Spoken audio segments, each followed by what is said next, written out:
Good to Hey go. there, and welcome to the Leads Are Shit. This is a real estate magazine podcast, and we have the owner of Real Estate Magazine, Andrew Foliato. He is also the founder of Just Sell Homes, which is a real estate marketing company that is there so real estate agents can just sell homes. And actually, Just Sell Homes is the marketing power behind Hack & Co., which is the team that I am a team leader for. My name is Taylor Hack. I'm in Edmonton, Alberta, Canada. And I really like to talk to other real estate agents and entrepreneurs and anybody I can find about kind of what they're doing, what they're into, and how they're reacting to change. Yesterday, I did a full hour with somebody who owns a video studio in his background, video production. And it's just neat to, find all the kind of cats in entrepreneurship. How you doing, Andrew? I'm good. Is it showing choppy on your end? My end, it looks like my internet maybe. So I'm trying to like shut I am things down or clear. look perfect because on my end it did not look like I was clear. So Really? all right, thank Leanne, thank you. We are good. Oh, because like mine, like it froze on my end, but you were good and I could hear you perfectly. So I just need to be like, I need to make sure. No, I'm good. We're Oh. back. I just got back from a conference in Nashville, which I mean, Nashville, fun place. I can't Nashville's complain about delightful. Nashville.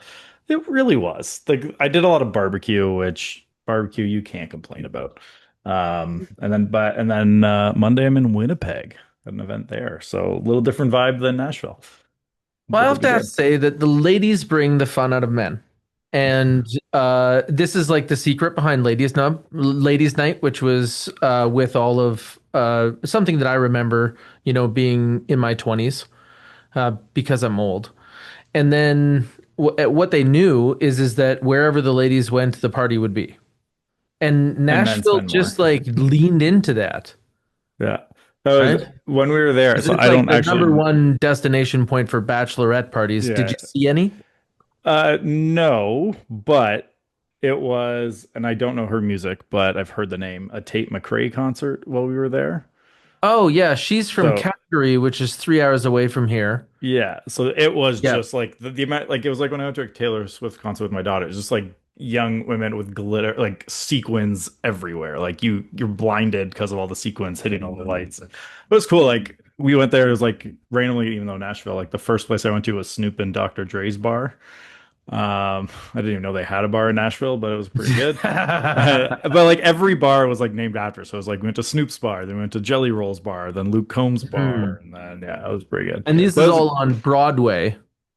yeah, Snoop's like just off Broadway, but yeah. Yeah. But it was good. It was a good conference. And the conference had a venue that had a rooftop pool. So it was like between sessions, after sessions, everyone went to the pool. Was this an industry conference or a brand Yeah, specific conference? Brandon is Royal LePage Canada. Hmm. I've been Great. doing stuff with them for a long time. So we went, this is like my third or fourth. So they normally do like 7 or 8 in a row in Canada, and then they Hmm. pick one in the US just because they get so many people out. It's actually a really interesting one of like everyone else is struggling to get people out to their events. Royal LePage keeps kind of doing like the last one they did in Calgary, I think at 1,250. I think this one was a little bit lower because it was Nashville, 6, 7, I would guess. And then they're in Niagara Falls next year. It's a good event. Saw Buffini speak for the first time. I What's just Brian ran. like? I've never seen him speak So publicly. I've never met him, but I did like hear him. He was very good speaker. Like did a very good job engaged with the audience. I mean, it was like you could tell he's done that talk a million times. Like it was very like rehearsed and Hmm. down. But it was good. Like I good message, Does it relatively bang? Does it simplistic. hit? For the most part, yeah. Like it is Does he get as I crowd engagement? yes, he did. I would say if like the last time I saw Tom Ferry speak, I would say that the crowd was more into Tom Ferry, but I also think it was like louder for Tom Ferry, but I saw more lean-ins on Buffini, if that makes sense. Hmm. So it was I like see what you it, mean. So like more yeah, heads like down taking notes. yeah. And then the one other difference I noticed with his talk versus the last time I saw Tom Ferry, and to be fair, I haven't seen Tom Ferry in a while now. Buffini put in more calls to action to like book a call with his team into his talk. What was the percentage ratio of flashy shit? From him. Yeah. Was it Yeah. tactics or because like So his whole thing was like, here's what the distractions are in your business. Here's what you should be doing instead. Here's the distraction. Here's what you should be instead. And I mean, obviously, the conclusion essentially is get a coach. So it's kind of like right, leading you but down that path. there's other speakers and coaches that have a higher ratio of flashy shit, meaning like you Yeah. should buy this new note taker that's like a pin that you wear, Yeah. Yeah. and None of that. this is okay, Yeah. interesting. He's a very much like get to basics, hit what you need to do, get shit done. Hmm. It was that vibe as opposed to like, let's talk about AI. It's like if you mentioned AI, it's similar to more how like I'll even talk about it, I think, where it's like if you're using it, like don't let it take you away from your clients. Don't let it take the human side out of it. Use it in the back end, which is kind of similar to what I will often say too. Hmm. But like I will say he does not hype things up. If anything, he tries to like go the other way a bit. But then, he's just a charming Irish guy, so that also plays over well. Well, speaking of charming, Leanne Chisholm is in the webinar chat here, and so can you be. And in fact, we're realtors, and that's geographically specific. So you should tell us who you are and where you're from. Um, Yeah. Today, we're going to talk a little bit about flashy stuff. Like, really, there's some pretty big announcements that are happening right now in technology, and we both have this interest. So, I think that one of the things that we see with artificial intelligence in general is that it has the world's attention, but it's kind of confusing. You know, like you were Yeah. talking about being in Nashville when Tate McRae was there, and she is a music artist that's, North American wide, but from Alberta. And this is the last time that we've had somebody that was that popular since Nickelback, and they were really conflicted, right? Like it was real trendy to hate on them, and now Yeah, but people are everyone kind of coming out of the secretly loves. closet Yeah. 30 years later. Yeah. Everyone secretly does enjoy Nickelback, though. Even though I'll take jokes too, because it's an easy joke, but everybody a little bit. And that's the conflict that I'm seeing right now as well in things like artificial intelligence, but on the other Right. side, it's really trendy to be into artificial intelligence, but show me how it's delivering value that you exchange on. No. Well, Because I this can say it's improved my efficiency, so I do what I do faster and better, maybe. I literally had this conversation earlier today with someone because like they shared an article with me that was like the amount of hype in like corporate America is dying around AI because like people aren't really using it as much as they thought. It's not seeing the cost savings. And like one company, I think it was Anthropic 6 months ago, said like 90% of all code will be written by AI. And it's actually, they're finding it's not. It's not even just that 90% isn't written, it's actually making people less productive writing code Because because they like can't find out where it's not working. that and it causes security vulnerabilities. So it's like the code they write simple, but it doesn't mean it's secure. So it becomes very hackable. And And like, not to mention, it would follow trends yeah, because when we were trying to do things like figure out how it would maybe choose what realtor to recommend in a market, you can see how it values data. yeah, And it's probably going on to the, I can't remember what it's called. It actually might be Substack, which is kind of like the Reddit for people that code. yeah. And you can go in there and you can essentially, people will solve problems for each other. And then the code is sitting there in a library. And it could be pulling from there, but It's keep not in mind, Substack. That's a different one. I know what you're talking about, but that's not Substack. It's like GitHub, I think it is, could or be. something like that. It's not Substack's just like a blogging site. But So yeah, this is what they thought. And now in practice, it doesn't seem to function that way. But the other thing is it's worse than that. And that's because some of these companies have already fired people. yeah. So I And still think a lot of the firing, and I actually mentioned this on post Kelly Scar did recently. I think AI is a cover for companies that want to fire people, but reframe it as our revenue isn't down. We found AI spicy. efficiencies, but our revenue's down, so we're firing people. That's a good take. But But there's it gets an easy like the economy's down for a lot of people. Of course, some people are gonna have to do layoffs. But there's some interesting like I was so the person was talking about with it earlier. I was using the example of lawyers. Is like a partner at a firm can be way more productive, but it's not going to replace them. But what it could replace is like the junior one, because like the example I was giving was like a lot of people are outsourcing with AI their thinking to it. When that's the one thing you should not be outsourcing. So like if you're a lawyer, you're not saying write this contract for me. You're saying, "Hey, I need to write a clause that covers off this, and this, but watch out for this and make sure it has this as well." And it can do that because you've given it the clear instructions. But if you're like, "Hey, write me a clause and make sure it covers off all eventualities," it's never going to know that stuff. It's not the like, or it might make up case precedents and different things like that. But a person who knows, and like the other example I actually used this at when I was talking in Nashville, which is like when you're asking to do something like you're saying act as this, right? So like act as a copywriter, act as a realtor, but let's use the realtor. Think of your office. How many realtors there are there? If you said act as a realtor, which one's it picking? Is it acting as Taylor Hack? Is it acting as, a random other realtor that runs their business completely different with a different mode of thought on it? Because people are so different than each other. So which realtor is it acting as? You have no idea, and it's going to completely change the output based on that. So if I say act as Taylor Hack versus act as Craig Knopfler, like you guys have similar sized businesses, you have similar size, but like how you operate them, I think is also very different from each other. This is also what I see Yeah, with the way that AI gathers data.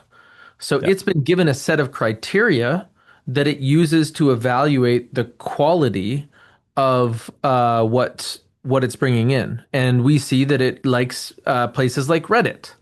yeah, But upvotes on Reddit don't mean truth, yeah, right? Like especially when things are happening rapidly. So as situations are developing, that's where we can see that the data isn't doesn't have integrity yet.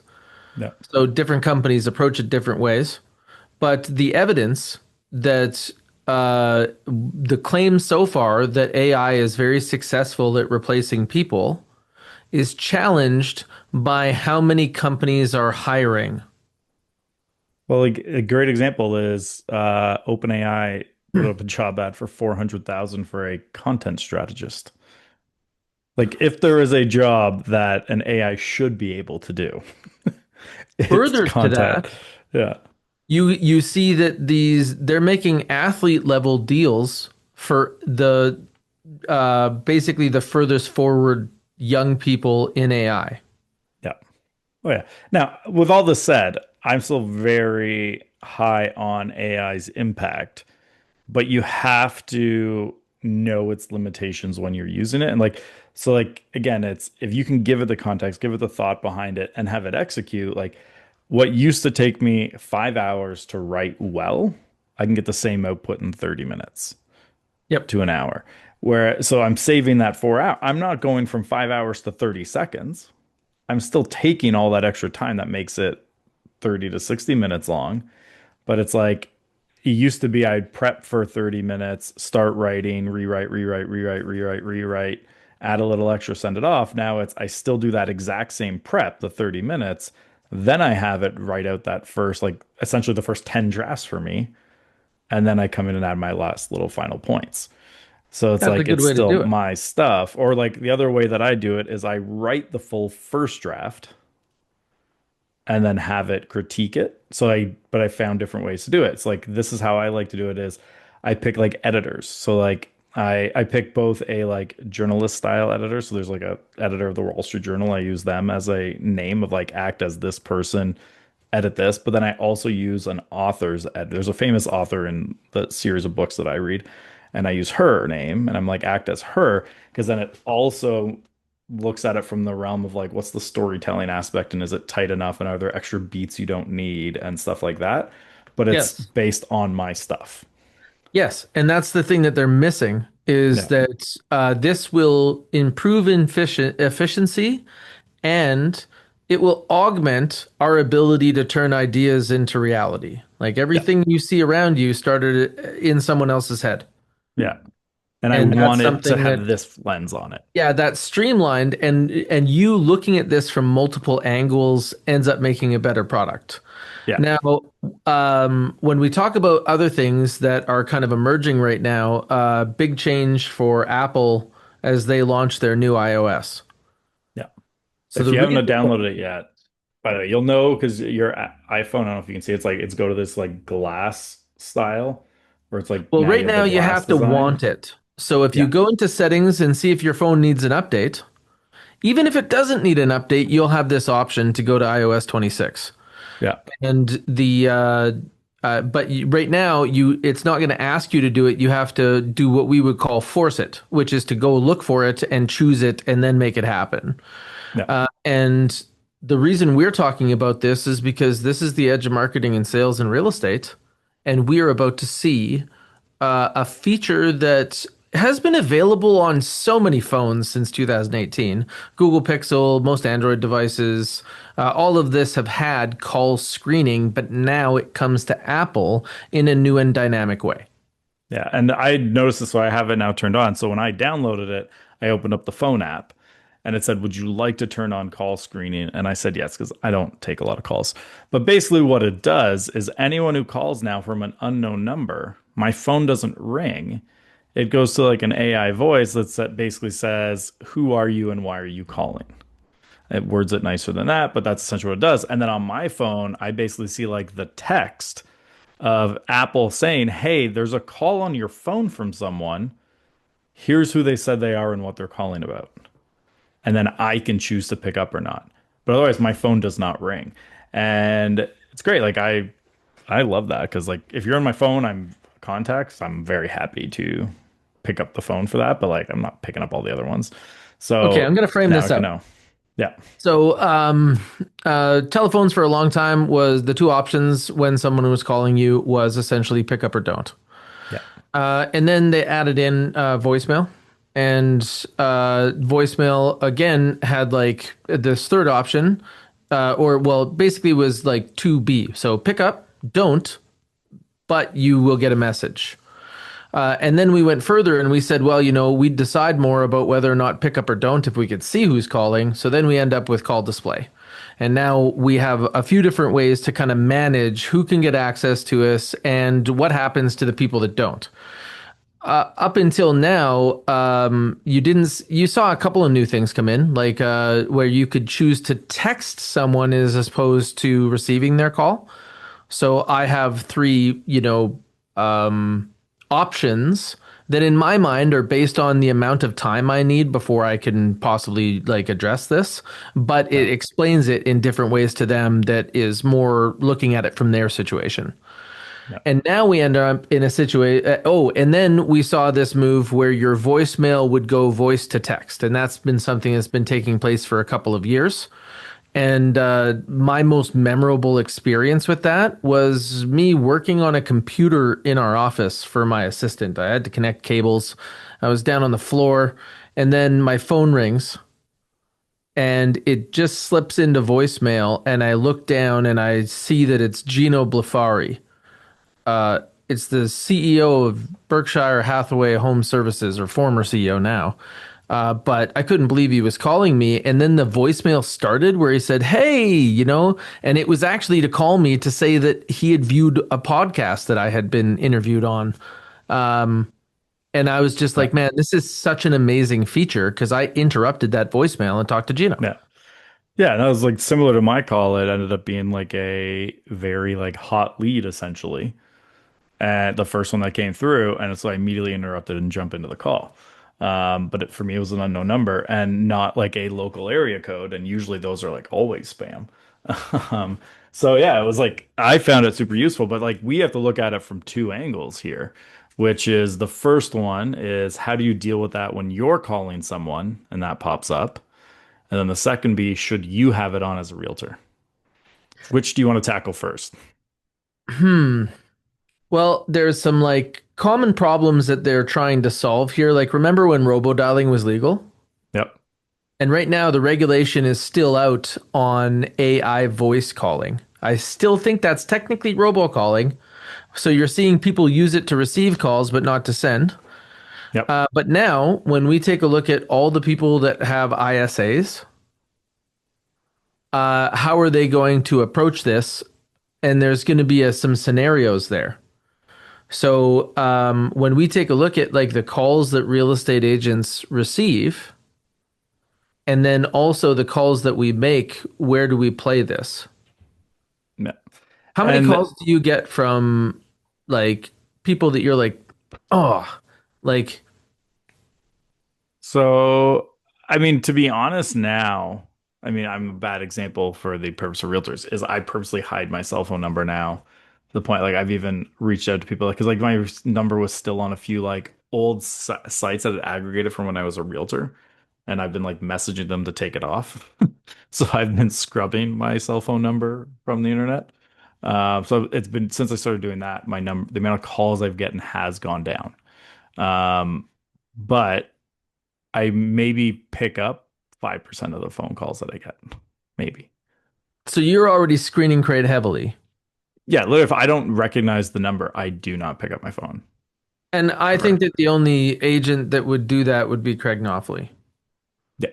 And Oh, Craig it's like, enters the chat saying size matters, yeah. which is even better without context. Yeah, it's true. Um, But like this is where it's like the consumers, like most people, like even just looking at memes, that's a great example, right? Like how many memes, and maybe you have a different feed than I do on Instagram. It's like millennials stuff, and it's like it's all based around the city of I never pick up my phone. It's like, how yeah. dare you call me on my text machine, And the other thing right? is like if like it's the same way that millennials view you showing up at their house unannounced. Yeah, Like baby boomers would be like, "Hey, look who's here," yeah, and they would kind of stop what they were doing when people showed up at yeah, their house. But now, yeah, when you show up at a millennial's house, like first off, you are met by surveillance, like the Ring yeah, camera, right? yeah. And like, unless they look at that Ring camera and they're like, "Oh, this is someone I know and want to talk to," like that front door is the end of your experience at their house. Oh yeah, like I will even like I could be sitting on my couch and look at it and I'll be like, oh yeah, I'm not going. And I'll just leave it.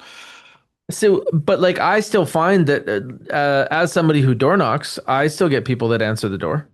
Yeah, I mean, I would still door knock if And I was in probably sales. because I don't look like the other people that door knock, right? Yeah, Like and I'm like well, yeah, and I think I some people still do. I think they're more a lot of people like me. It's more just like, and partially it's the dog because he goes nuts when someone's at the door. So like for me to open it and like I have to physically hold my dog back, which isn't easy because he's 100 pounds, or I have to go outside and close the door behind me with them, and I have no interest in that.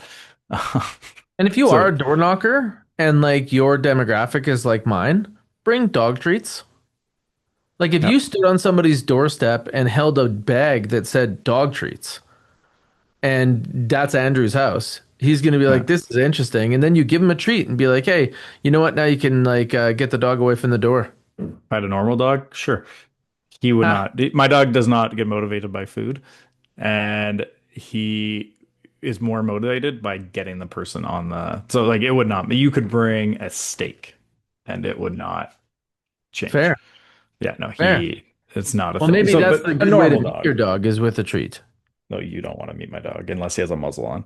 That so he needs 10 minutes with a muzzle on before he'll let someone I have met your dog. like yeah, and we've had to muzzle him for the first 5, 10 minutes of anyone coming over now. Oh, that's interesting. Yeah, no, but then he's good. He's good at that Yeah. point. But that first 5 minutes, he needs it to calm down and be like, "No, they're good here." Um, but yeah, anyways, slightly round off topic there. But back to the call screening. So the call screen thing, like and this needs testing, is you got to see how does what you say display on the screen? Is it a straight transcript or is it like an AI summary of what you're saying? Because that could change how you word it too. So I think that needs some testing of basically we need to get some unknown numbers to call someone with it set up, test what we're saying, and then see what pops up there. Because that would be, um, there's a quick way to test this. I'm gonna put my phone number in the chat. I'm not gonna say it out loud because I don't want it in the recording on YouTube. Um, Someone just call my cell phone number who's like not Craig, because you're probably already in a phone call. Call it and then just say like you're a realtor calling, and I want to see what shows up. Okay, I'm not picking up. Um, so Hey, someone, how if you can do many, me a favor, also, how many phone numbers do you have for me? what do I have for you? Um, I'll make Don't sure you call say from a it, different but number. no, but the number, do you have more than one phone number in That's my what I'm contact? that's what I'm pulling up right now to check. Probably not. Hack. I have your 4225. Yeah, That's yeah. it. So that's great. I have another phone in my hand right now. Okay. Oh, yeah, someone's calling right now, and it says iPhone is asking the caller their name and why they're. So this is what's showing up here. Oh, it's showing up on my computer too. iPhone is asking the caller their name and why. Oh, it's John Barry, and now it's coming through. And it says that on my end, I think it told him, "Thanks, John Barry. Please stay on the line." But now it's calling. So it does actually call through after. Okay, so if you so that's interesting because what it Thanks, did was John. Appreciate that. confirm his identity, right? Yeah. But now the But it missed didn't. call has the message of 613, his number. It's John Barry. Now, John, in the chat, if you could let me know, did you just say it's John Barry or did you say anything else when you called? Because I'm Okay, I'm curious if gonna it's put it on just speakerphone so people can hear what I say okay. and going in there, but we'll see John respond in the chat potentially. Yeah. Um, okay, so I've got Andrew's number in here. I am going almost Andrew's number. Yeah. Okay, now I'm good. Yeah. Yeah, So he he just said said it's John John Barry. Barry. So I'm going to use something that iPhone is I asking would them. be using if I was calling Andrew to talk. And this is where I was saying scenarios will matter. So I am going to call Andrew as though he was a forced registration lead. So Andrew cruised on to. Is that you calling me now? It's a No, I 647. didn't call somebody else. I'm a Oh, 780. student with Humber College studying for the real estate program. I should be qualified soon in the next few months. This is just to say hi because I'm listening to your conversation. Thank you. So yeah, so that one is calling, Ah, so he gave the and it's message. the What was his full name? And don't transcript of show what his they phone. said. Don't show his phone number. Yeah, yeah. All right, perfect. All right, but hold on one sec. So what that did, so if everyone else could stop calling, I appreciate what you guys did, but when it's doing that, it's cutting off audio to the podcast for me. So whatever you were just saying, I couldn't hear. So is this well, it cuts off audio for you, but if it Yeah, affects the recording, then we it's did fine. the double recording. Yeah, yeah, we're good Um, there. No, but so this one, yeah, literally just said, "Hi, this is Mohammed Zafar. I am a student with I got Hamburg College, not Humber College, studying with the program." But yeah, so that it's you just were a able to work it out. straight transcript of the message. So it shows like missed call their number and a straight um transcript. So it's not a summary, it's nothing like. So that's there could be something there that you can leverage of like, okay, it shows the full message. And did you get it live where you could jump in? Yeah, so I can just screw like similar to how you answer a phone call, I can just jump in at any time. But what it does is it doesn't dismiss the call. It gets the reason for their calling and then pushes it through to ring. So it does still ring, which is good from Hmm. like an agent's perspective. Because like I would actually be interested in a model that did not come through to ring if I didn't say, I bet you will get that option set. yeah. Because like for how I use my Like through phone, through that would be more updates. effective. Yeah, Hmm. more customization down the road. But like it's an interesting one of like now you have to do think about a little bit what's going to show up now because now that's just like on my lock screen. Is this available for Android phones? Yes. So like It's the actually exact version, it's been around since like 2018, I think we looked up, but yeah, most people so don't the have the it. people who made the first crack at it was Google. It was available on a Google Pixel in Yeah. 2018. But as a real estate agent that's called hundreds and hundreds and hundreds of people, like very likely thousands of people since 2018, I think that I just don't run into it, Yeah. right? I have not But had that experience. where I And think it'll be then, more popular is Apple when I open up my phone. it put like a big banner after I updated to the new one that said, "Do you want to enable call screening?"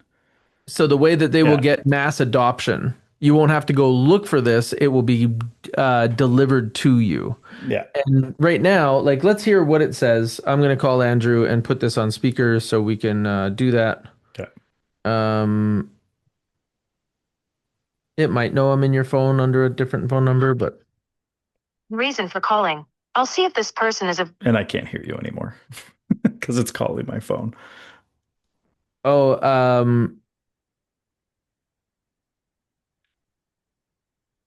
yeah. When you started talking, Please stay on. Okay. So you, okay, interesting. So okay. on So my this end, time, because your headphones go blank, you like interrupted it talking to us, and then it yeah. didn't do it Okay, because it thought I was talking to you. I will So shut we up didn't get now. the full message. All But right. there was no way for you to know that because Andrew's experience is that his headphones mute. So Yeah. we're going to go one more time, but I'm keep in gonna mute mind, I'm myself. calling Andrew as a double tap now. This is two phone calls in the first 3 minutes. Let's see if it Yeah. goes through or if it operates the same. Record your name and reason for calling. I'll see if this person is available. Hey, Andrew, I saw you checking out that place on Sunset Drive, and I was just giving you a call to get you the rest of the information because that property's on opening weekend. Do you have a second to chat?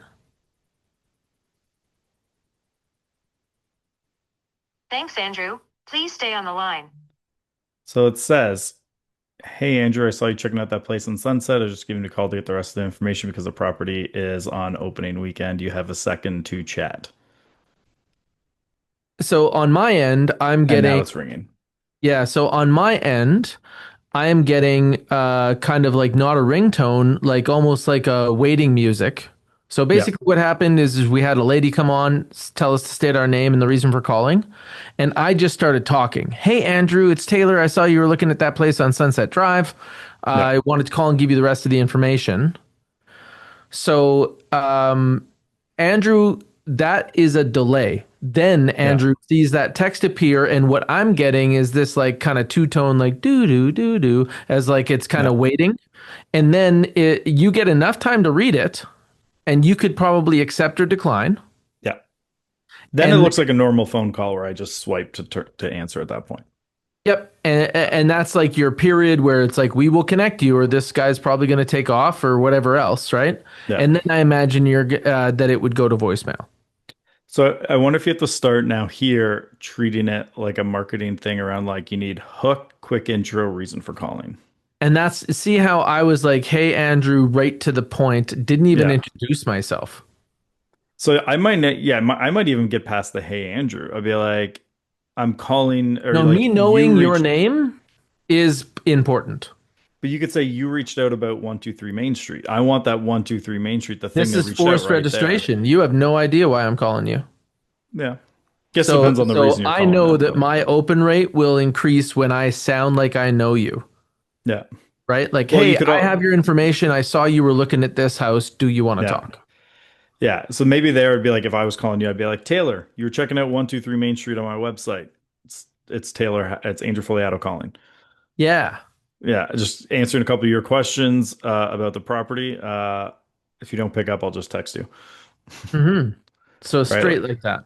Yeah, like just very, but I think it's a testing thing, right? Of like what gets the most, because like you're gonna get people who do like the equivalent of like the triple tap call, where it's like, I don't mind making people think it's an emergency to get them to pick up.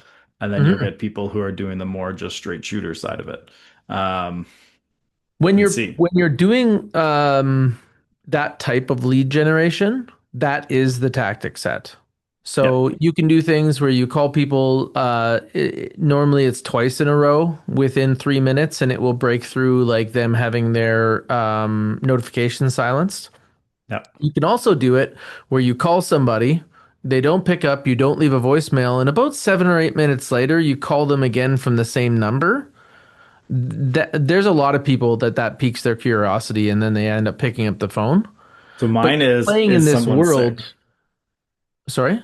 So my impression, this is why I don't do the tactic, is if I'm getting someone who's calling me back two or three times in a row, I think it's because someone's hurt and they're trying to get like they borrowing someone's phone trying to get a hold of me. So I'm Yeah, like, so you pick up okay, the is it phone and my say like, "Are you on fire?"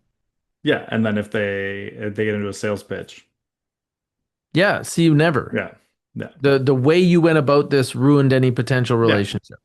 Right. yes, yeah, And what those guys are operating under is that they just know the numbers. They know that there's yeah. probably going to be Enough of like them. 15 people out of Yeah, 100 yeah, that will get past that. And there's also people that can script better, which is how we should be playing this call screening. yeah, Because if I opened that same conversation calling you 3 times and said, "Hey, Andrew, I know that this is an aggressive way to call, but if I had your house for sale, is this the energy that you'd want?" yeah. I So might get a little further.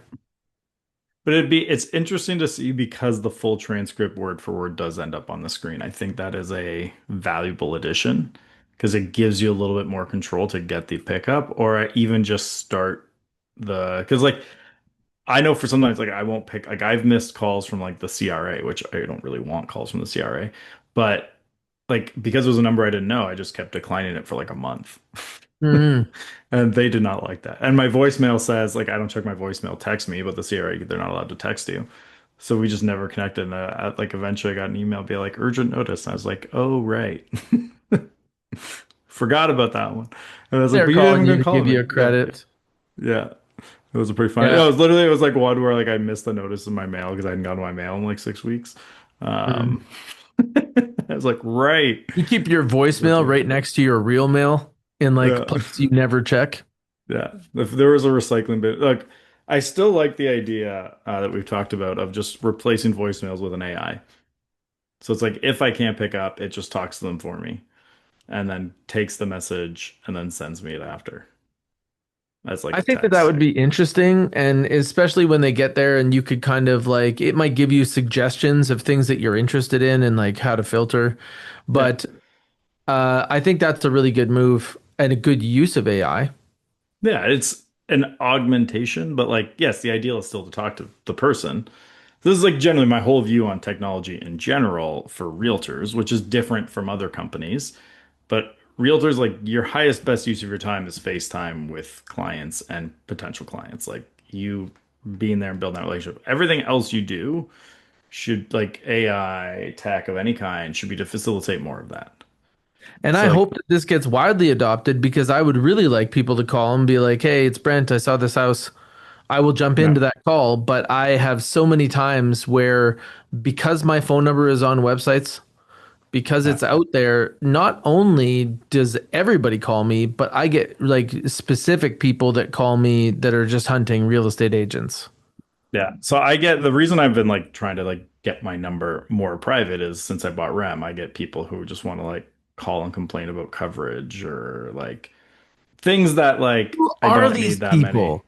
Oh, you bet. People get passionate, which is fine. Like it's good for us when people are passionate about the topic. But I mean, especially like so for example, because I sell a lot of the ads, I don't touch editorial.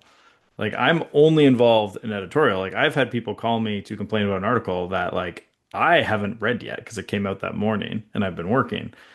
So like I typically try to I block time every day to go read my content.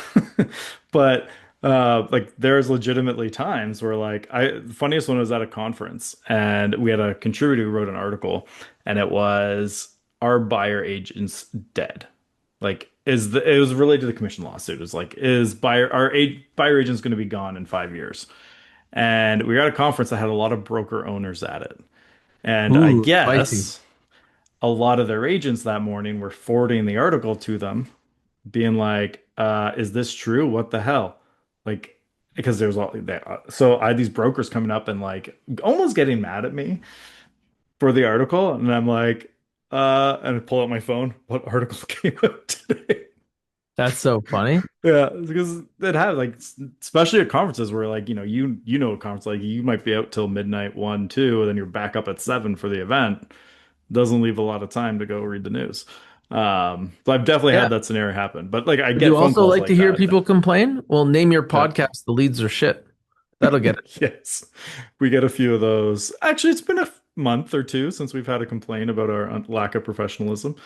Which Um, means we're not trying hard enough. it's true. Fuck. Yeah, we gotta ramp it up. Um, our So on the other yeah. side of this is is like, should real estate agents be using this? Is this going to be something that people inquiring on houses will actually like give their information or at least tell you why they're calling? I would say 80% of agents shouldn't use it. There are exceptions though.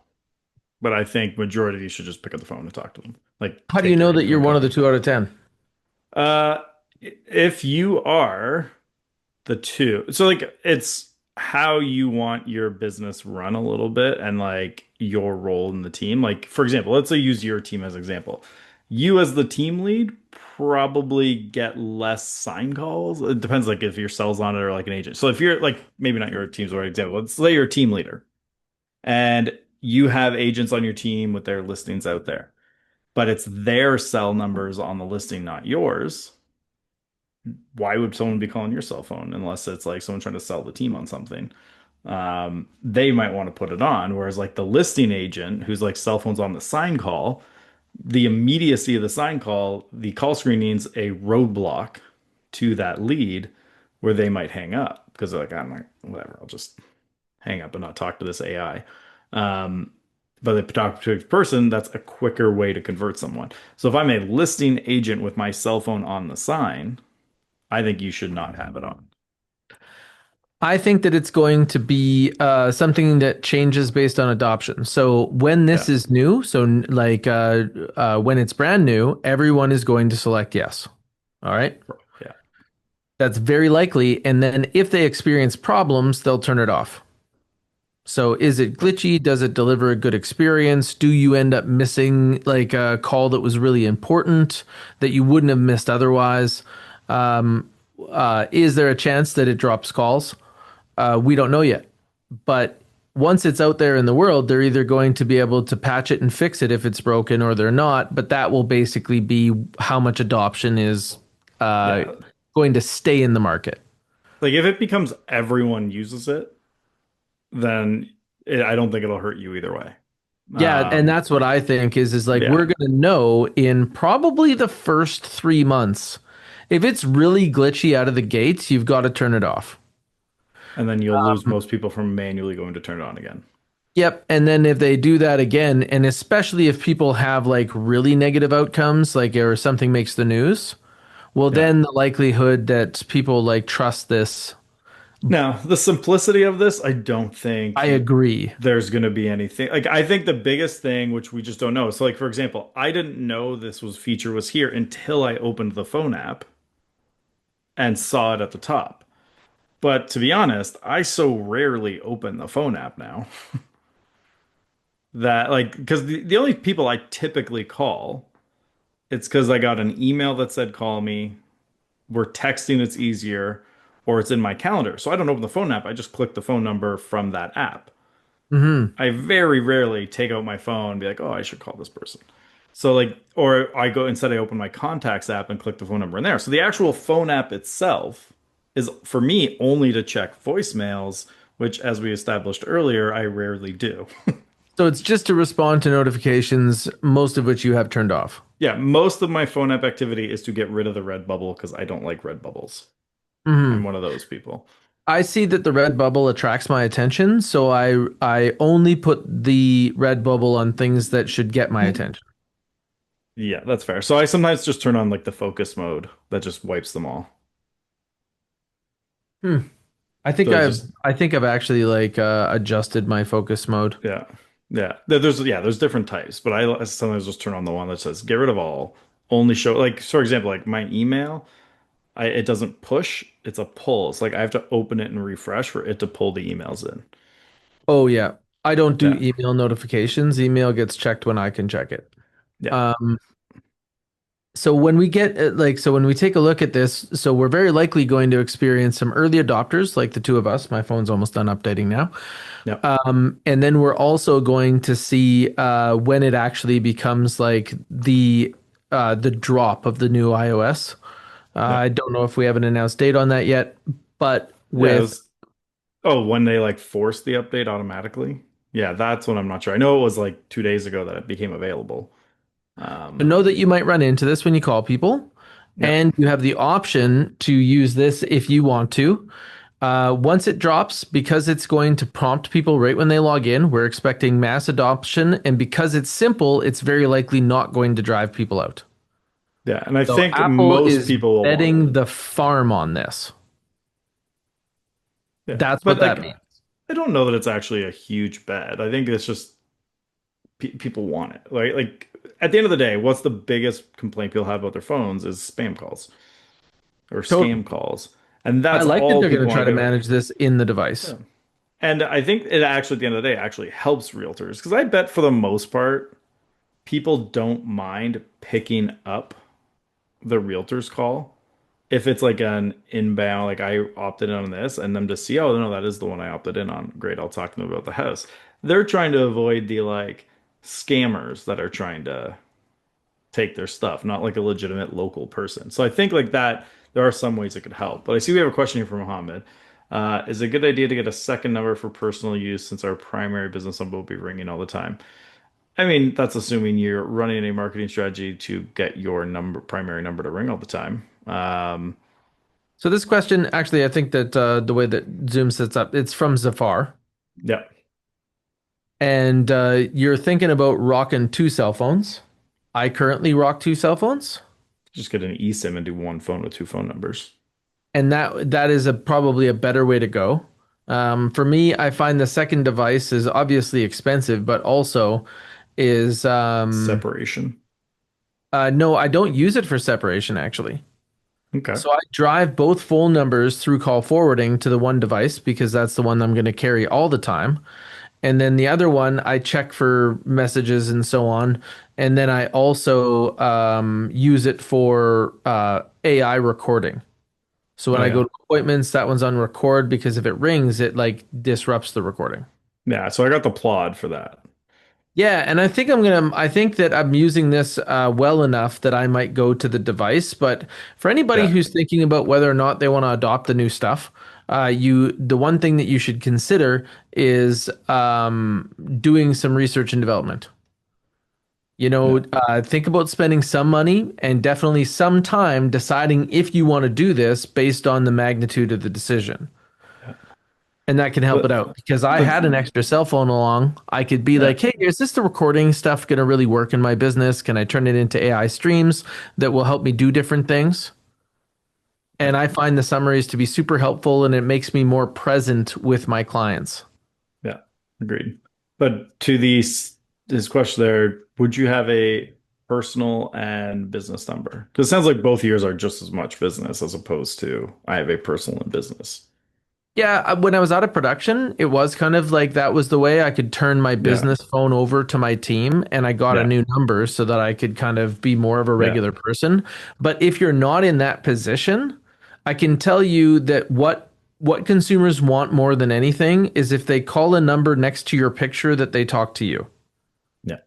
They just want to talk to the person that can actually deliver a value to them as soon as they can on that phone. Yeah. And that's So the risk you take whenever you put any barrier there. yeah, so like for me, the answer is a big it depends of like how are you setting up? Like, do you want a number that they can call or text on your signs? Are you going to be like, for example, a very easy YouTube strategy that can work is your call to action be call me. But for others, that might be DM me on Instagram. For others, it could be email. Um, like for me, I actually prefer less phone calls because it like for the reason I don't like phone calls, especially during the day when I'm working, is it gets me out of like my flow. Like it interrupts what I'm doing and takes my attention away. Then it takes time to get back into what I was doing. And so much of what I do is sitting down and creating content or strategy. The more that's interrupted, the harder it is to work on it. So I And intentionally minimize phone calls that I get.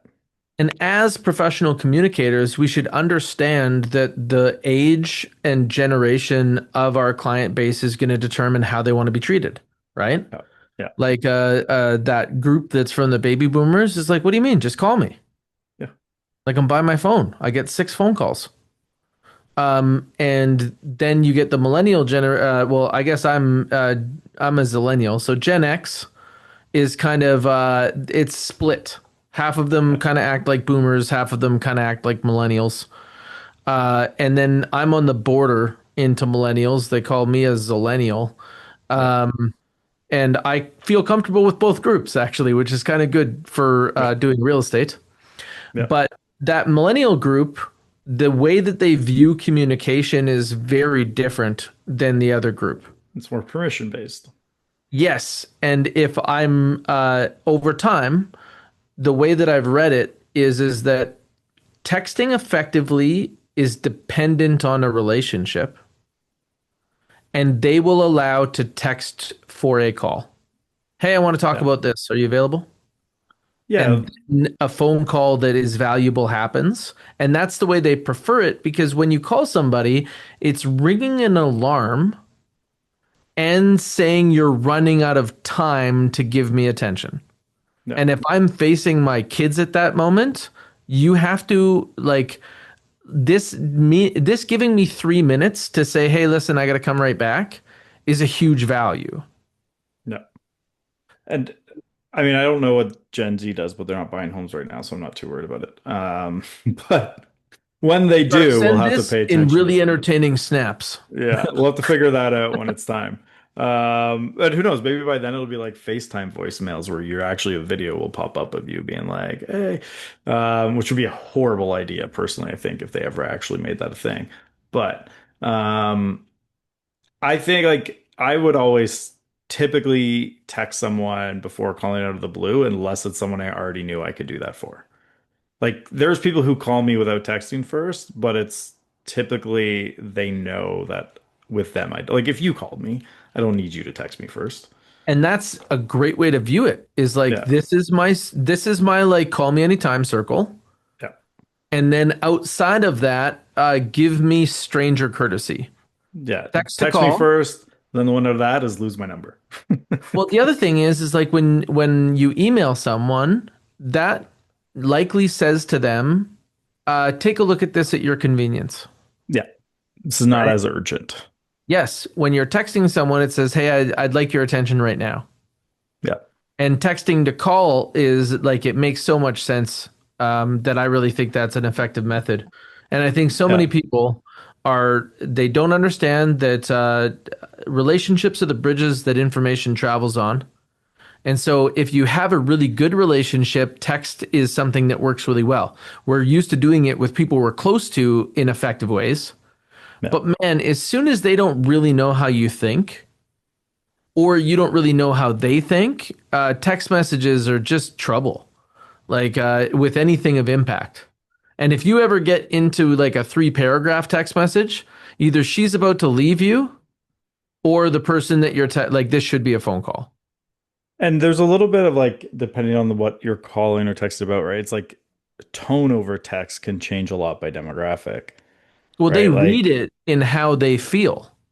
well, it's even just like the use of a period can change the tone to some completely different than how it does. Like for some, it's just proper grammar. Others, it's passive aggressive, right? So like, or it's like the use of LOL, right? It's if I don't put that at the end, you're probably gonna read this like I'm mad at you. Well, the other thing is that like the way that people receive that now is when they see that, they look at it like nervous laughter, Yeah, and they also basically see it and they're like, "Oh, this person's gonna say something really direct." Like, yeah. I'm gonna like soften the you don't blow a little read here with an LOL. you don't read in order. You look at things and decipher Yeah. them.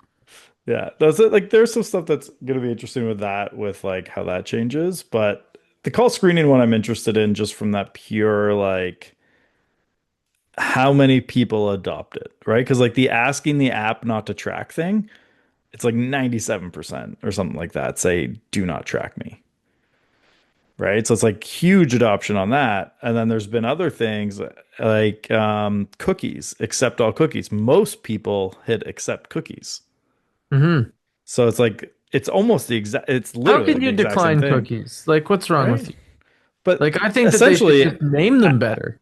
but accept or like ask app not to track is the same thing, but Yeah, they gets the need to opposite reword that. They response. need Well, they no, need to be Apple like, reword. would you like tracking You ice cream? do you know what the difference there is? What's if that? the websites get to word how they get you to accept cookies, Apple gets to word whether your app gets tracked or not. So Yeah, the yeah. person on the website is trying to write it to make you accept cookies. Apple doesn't care. And if the less tracking an app has, the more you have to pay Apple for ads. Because a lot of people don't realize their advertising business in the App Store is huge money for Apple. Hmm. And the less you can track, the harder it is to advertise. So you got to pay Apple more money. Well, it'll be interesting to see how this voicemail stuff lands. The Yeah. other big announcement we don't have much time for it, but the other big announcement this week was new Meta glasses. So these Yep. ones are current Meta glasses, and they actually work better if you turn them on. How long Um, can they record for? Because isn't there like a limit how long the video can 90 be at? seconds, Yeah. 90-second recordings. Also, the battery life kind of sucks, about Yep. 4 hours. That's why I had them off. Yep. And then, but on the other hand, the audio experience is awesome. The audio is in the arms of the glasses, Yeah, I've heard and it's really good. it's somewhat audible, but also I believe it has something to do with like resonating off your skull kind of thing. Yeah. So it is really good to be able to hear things without having things in your ears or covering your ears. It doesn't look like you're walking around with like a Bluetooth. Yeah. And then Yeah. when people take pictures, this is pretty locked up so that you can't, that it's obvious when somebody's doing a picture, like that light that was just on. And then the same thing, if I'm doing a recording, the light simply stays on and continues to kind of get attention Yeah. so that people know when you're recording. Is this something you can disable? Technically. Yeah. However, it's not something that every time you boot up the glasses, you would have to do a modification in order for it to Yeah. go. And trying to cover the light because the light is actually from where the camera is. It's Yeah. it's something that is limited. Yeah. I don't think you should be able to turn it. It's just like similar like my Plod. If I turn it on, you can't get rid of the red light that says it's recording, and you shouldn't be able to. Like it should always be like a, oh no, they're recording now. Um, I'm interested to see how the regulation approaches this because I remember so flying a drone up until like maybe 2020 or somewhere around there, like the regulations around drones were for unmanned military aircraft. yeah. Like the what you needed to do to be able to fly an unmanned vehicle was not realistic for what the actual devices were because technology Yeah. had changed. Yeah. So the way that the world viewed it was like, oh, you're going to need all kinds of licenses and pylons on the ground and one person operating and another person spotting and if they see any commercial footage online, like the fees are massive because they'll be able to tell that you didn't pull permits. This Yeah. is what they were talking about when it was using drones for real estate. And Yeah. now they're like, listen, we just need it to be small enough that it doesn't kill people. Like this many grams Yeah. is how it And you works. can't go over a certain height and all Yep, and that. there's Yeah. and that stuff all makes a ton of sense. But right now, the regulation about recording people is based on is it admissible in court and what are you going to use it for and where's it going to be? But the way Well, that AI note taking is like everywhere now, they're going to have to adjust the regulation to assuming that you are being recorded in private and public settings. and this is like, and then it's like getting into the definition of what's there. So, like, I actually had this argument. It wasn't an argument, it was actually a discussion with a lawyer. I don't know why I said argument. And it was about like homeowners who are recording the in their home when they're for sale. Oh man, I talk to people Is about this every seller is experience. there in and this is an Ontario-based lawyer, and what they were saying is like in because it's that person's home, even if you're touring it, like there is no reasonable expectation of privacy in someone else's home. So if you're going through someone's home, there should be no reason. And because like Ontario, you don't have to like it's like the one party consent thing where it's like in Hmm. Ontario, and I don't know if Alberta is the same, like if one party consents to be recorded, the other person doesn't even have to know. Yes, same here. So in Ontario, so like the where it got interesting on like recording from like an open house perspective. Let's say an open house, you put up cameras around it. Reasonable expectation of privacy. Reasonably, You should not expect to be private at someone else's house when you're touring it through an open house. But what about the bathroom? Because you don't, at an open house, you don't want people coming through to use the bathroom. But is it reasonable on their end to still expect privacy in the bathroom? I mean, as an agent, I would not put it up with in the bathroom just to be like, you don't want to potentially get that recording if someone does use it. But have you But ever thought about using an obvious camera to make people not use the bathroom? but then all they have to say is, I didn't know it was there, even if it I'm was just, obvious, I'm right? Like joking. I'm legal, joking. the legal side of it, it's like, but it's like it then it gets into the how good's your lawyer and the judge's interpretation of is that because like in every other scenario, no matter where you are in the public, a bathroom has a reasonable expectation of privacy. But you're And almost what was like the damages? Like, what did you in do an with the footage? yeah, but in an open house, you're not like the bathroom wouldn't be like a reasonably expected to be used as a bathroom. So you can Hmm. make the argument that, anyways, getting into on a tangent there, but it's that like I reasonably expect any phone call because like a lot of people used to like this is the thing is like I don't want to put this in writing, so I'm going to call you. Except now, like even just like knowing about the plot, like this can just attach to my back of my phone. If I'm getting a call, if I hit this, it records it just like a Zoom meeting would, the phone call. So it's still just as on the record as anything else, officially. Hmm. Right? So it's you now, I think reasonably have to assume that anytime you're talking to anyone in person or on the phone or on Zoom, it's recorded by some type Interesting. of AI. Okay, we are going to take some questions after we close here because the way this works is if you're watching on YouTube, this is the end of your show. Yeah. But if you are live in studio in our Zoom studio, where Come we've to the had a few after people show. that have been talking to us, good to see you, Leanne. Also, Zafar with some good questions. We appreciate the people that called Andrew. And Craig's here. We've also got John Barry who called Andrew, Zafar, and Stanky. So Anna. really good to see everybody who showed up. We've got a few more Yep. people that haven't had a chance to comment. We're going to continue this conversation for a little bit here if they have questions. But for you, thanks for joining us. Next time, you can hit realestatemagazine.ca. You can find the Leads Are Shit or TLOS and basically find the link to our Zoom audience and come in and hang out with us. See everyone next week. Unless you're here live, stick around and we're going to keep going.